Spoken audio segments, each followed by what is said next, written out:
Again, I want to welcome everyone to the Summit Alliance Advantage SAA weekly Thursday training webinar. I do appreciate each one of you guys taking a few moments of your time to log in and join us this morning. And today what we're going to talk about are a few things with final expense. Final expense, of course, is near and dear to my heart. It's a segment of our business that I've spent a lot of time working in as an agent and my career as building agencies and IMOs. And so I want to share with you a couple things specifically about final expense today that are going to help you get a higher percentage of closes while marketing final expense. And the first thing we're going to cover today is we're going to cover door knocking with direct mail. And in previous trainings, we've talked about the types of leads that you can get with final expense. And of course, obviously, we've established that direct mail is by far the best lead you can get and the most consistent lead you can get in final expense. It's a great way to be able to get in front of people. You can generate leads that are very close together geographically, essentially by zip code. So you're able to canvas entire neighborhoods and be able to get a large amount of business from a very small geographic area. So the first thing we're going to cover today is door knocking with direct mail. Now, the best way to approach a direct mail lead is to go straight to the door, guys.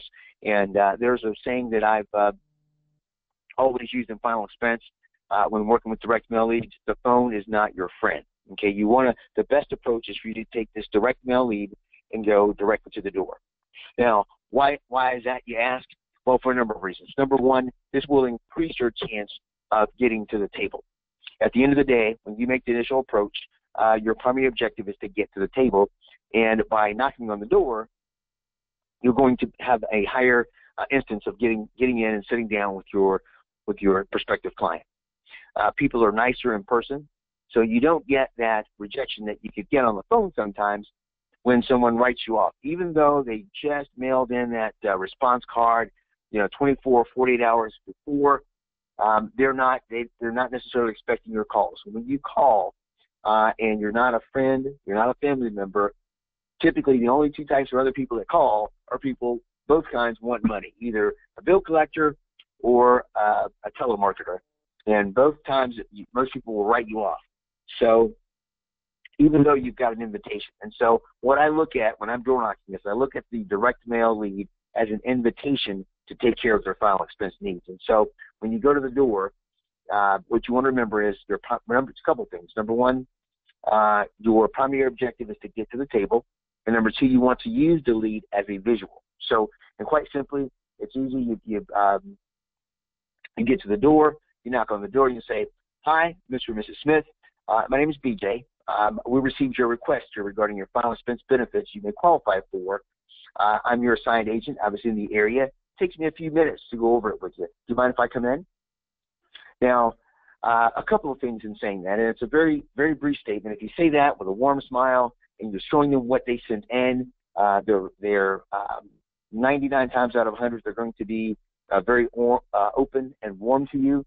And in most cases, they're going to let you in unless there's something else that is not that is pressing at the time. They've got to go somewhere. So usually one of two things will happen. Number one, they'll let you in and they'll present. Okay, and you'll present the final expense benefits to them. Or this may be one of those times where it's inopportune. They've got screaming grandkids in the back, or the spouse is not at home, and word to the wise there.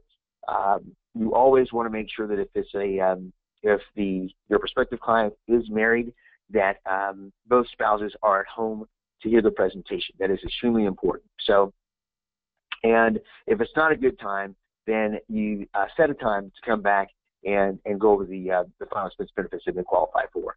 So it is. I'm just going to recap that really quick on door knocking because it's very simple, guys. And the thing I want you to understand is really the spirit of door knocking, and it is about 90% attitude and about 10% of the words that you use. And so you have to understand when you're door knocking, you're not imposing, you're not trespassing, you're not soliciting, you are responding to their request. And, this is a serious need, because when that time comes, their family is going to be very appreciative and thankful that you did your due diligence, that you went the extra mile, that you, got out of your office or your home and made that drive to get their family taken care of. So you got to have the attitude that I'm driving here to help this person. Of course, obviously you're rewarded financially for that, but your primary objective when you drive out there is to get to the kitchen table and take care of that family. And so your perspective, if you will, is more important than the words that you use. But to hit a couple of high points on the words that we use there, of course, obviously, positive words, final expense benefits that you may qualify for. These are positive words that you want to use when you're talking to them. And of course, obviously, like I said, your posture, you obviously want to be, smile, have a friendly greeting, and what have you. And but you knock on the door and you show them the lead. That's extremely important. So door knocking with direct mail, that's number one, the absolute best approach.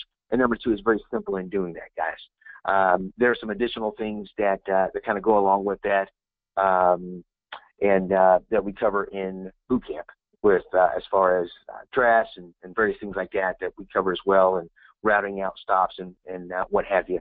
But I want you guys to understand this morning about the how-tos and the perspective of door knocking with direct mail. So moving right along, what we're going to talk about next is the in-home presentation. Now, you've been successful in door knocking. You've moved to they've let you in, okay? You're now getting to that kitchen table. Now, a couple of things to preface that by saying, and you hear me say this over and over again, the kitchen table, the kitchen table. Notice that we say the kitchen table, and we don't say the coffee table or the love seat, or the garage. It's important that you sit down in a place where, number one, is free of distraction, and number two, is a place where they typically you can conduct business, if you will. Typically, a kitchen table has enough space for you to be able to, put out your paperwork.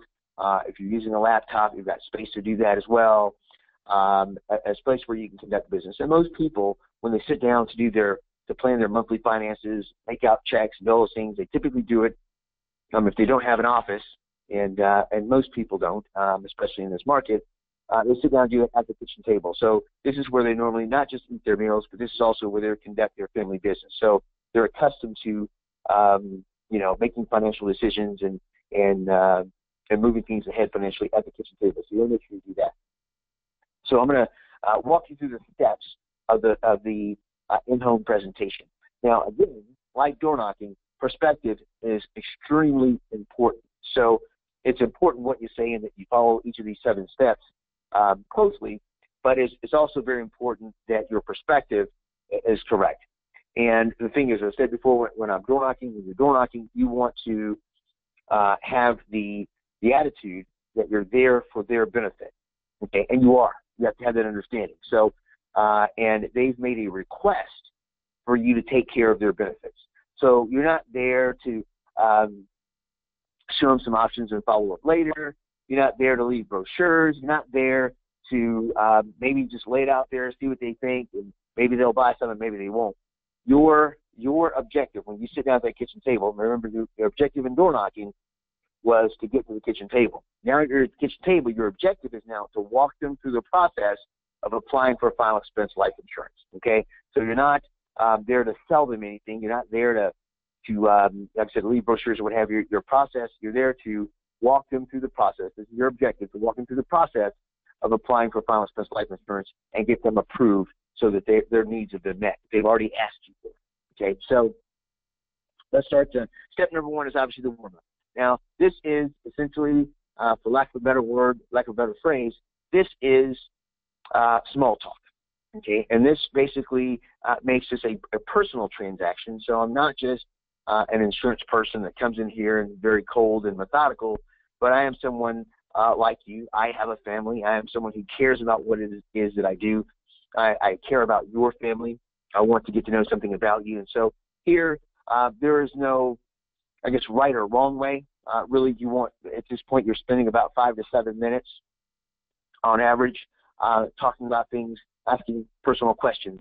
And a good way to open it up is when you talk about something about their home, or you notice typically you're going to see pictures up, and you ask about their family, how long they've lived in the home, something about themselves. And so when people talk about themselves, they start opening up, and this is sort of the preface of them getting to establish that trust with you and get them talking about themselves. And then, of course, obviously, a big part of that is finding some commonality. The fact is that the 300 million people in the United States, there's not a single person that you can't find some commonality with. Be it that you both played baseball, or you both have kids that play soccer. I'm using the sports thing here, but there's tons of other things outside of that. But the warm up, and of course, obviously, again, this is something that must come naturally. So it's just an open conversation, the same way you would talk to someone that you're meeting for the first time on a bus stop, or if it's your first day on the job. It's a getting to know you session. But again, it's a very short and brief getting to know you session, 5 to 7 minutes. Now, the second step is to explain this type of final expense. Now, and how I do that is I let them know that, of course, if they qualify, this type of final expense has two major advantages over other types of final expense. And number one is that this is, if you qualify for it, is day one coverage. And I do reference the commercials that you see on TV for the guaranteed issue, like Colonial Penn, where you can get coverage, and they've got a great celebrity on there. But at the end of the day, if something happens to you in the first 2 years, they will not pay the full amount of the insurance that you've paid for, that you've selected. And so there's a 2-year waiting period. And then, of course, obviously, you've got the other famous commercials that come out that talk about a policy with AARP for your final expense. Well, that type of insurance is for a specified period of time, typically 1 to 5 years. It's what's called a term policy, Mrs. Smith, and that covers your rates will increase at some point. And of course, obviously, with this type of coverage, if you qualify, not only are you getting immediate benefits, I mean, there's no waiting period, and number two is that your rates will never increase and your benefits will never decrease. It is guaranteed for as long as you need the benefits until the day that you have to, that your family has to execute this policy. And then moving into number three, say, okay, Mrs. Smith, now that we understand what final expense is and how this policy can benefit you and your family, the question I'm going to ask you is who? Who is this policy for? Who is the person that you're concerned about that will have to take care of your final arrangements when the time comes? Because, we all know it's not a matter of if, but when. So who is the person you're concerned about? And you wait for an answer to that question.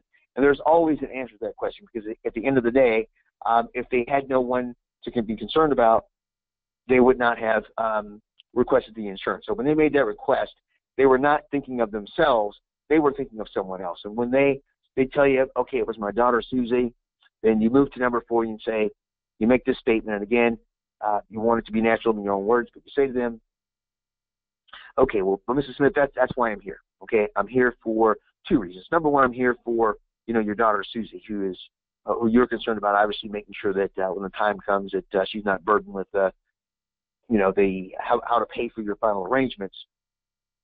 So I'm here for Susie, but I'm also here for you because at the end of the day, we need to make sure that you have, something that you can afford each month, and that's going to be in place when the time is needed, right?